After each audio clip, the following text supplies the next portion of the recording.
উত্তর ত্রিপুরা জেলার ধর্মনগরে পুর পরিষদের উচ্ছেদ অভিযানকে কেন্দ্র করে রাজনৈতিক চাপ বাড়তে শুরু করেছে।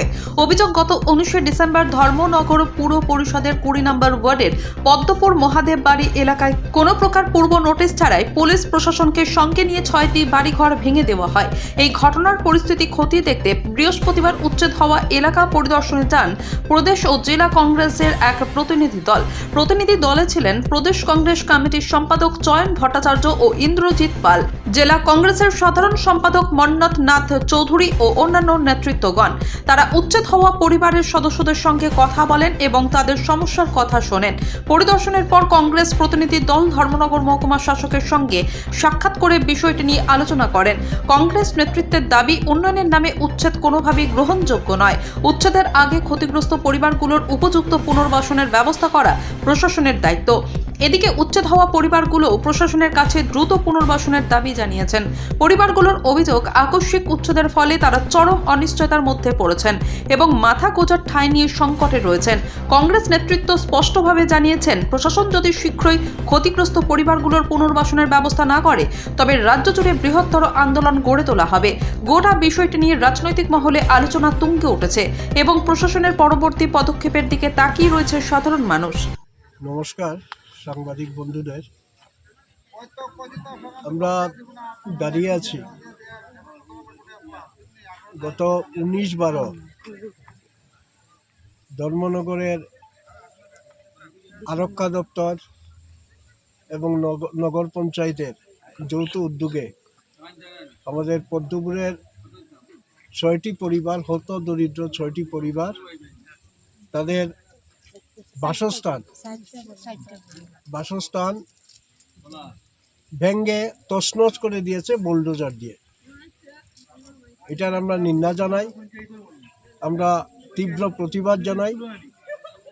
বুলডোজারের সরকার ত্রিপুরা রাজ্যে চলুক, এটা কারোরই কাম্য না। এটা আমরা শুনেছি, গল্প শুনেছি, ইউপিতে দেখেছি, অন্য অন্য জায়গায় দেখেছি। ধর্মনগরে এই বুলডোজারের সরকার আমাদের কয়েকটা পরিবারকে একেবারে নিঃশেষ করে দিয়েছে। এখানে তাদের বৈদ্যুতিক লাইন ছিল, এখানে জলের, নগর পঞ্চায়েত থেকে জলের কানেকশন ছিল, এবং তার চেয়েও পরিতাপের বিষয়, এখানে একটা সরকারি আবাস ছিল, বাসস্থান ছিল, সরকার তাকে ঘর দিয়েছে। এই ঘরটা ভেঙে তছনছ করে দিয়েছে, যেটা সুপ্রিম কোর্টের, মহামান্য সুপ্রিম কোর্ট নির্দেশ দিয়েছেন, আদেশ দিয়েছেন যে এইভাবে সরকারি সম্পদ বা সরকার অনুমোদিত কোনো জিনিস তছনছ করা যায় না। আমরা আজকে এখান থেকে আমরা এদেরকে নিয়ে মহকুমা শাসকের কাছে যাব এবং ভারতবর্ষের যে প্রচলিত আইন বলা আছে যে বিকল্প ব্যবস্থা না করে এইভাবে কাউকে উচ্ছেদ করা যায় না। আমরা দেখেছি ধর্মনগরের কলেজ হয়েছে, এখানেও মানুষ ছিল, তাদেরকে বিকল্প ব্যবস্থা করে কলেজ করেছেন সরকার।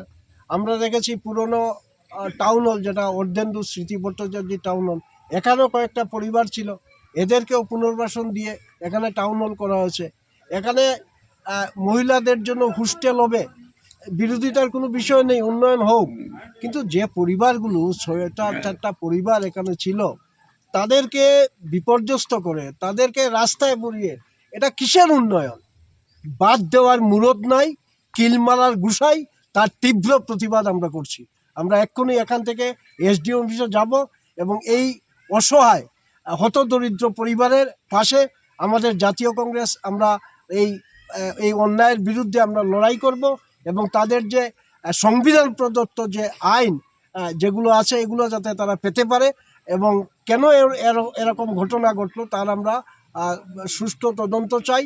আমরা জবাবদিহি করতে চাই যে এই অন্যায় অবিচার কেন আমাদের ধর্মনগরে বা এই হত দরিদ্র 6টা পরিবারের প্রতি সরকার গ্রহণ করলেন।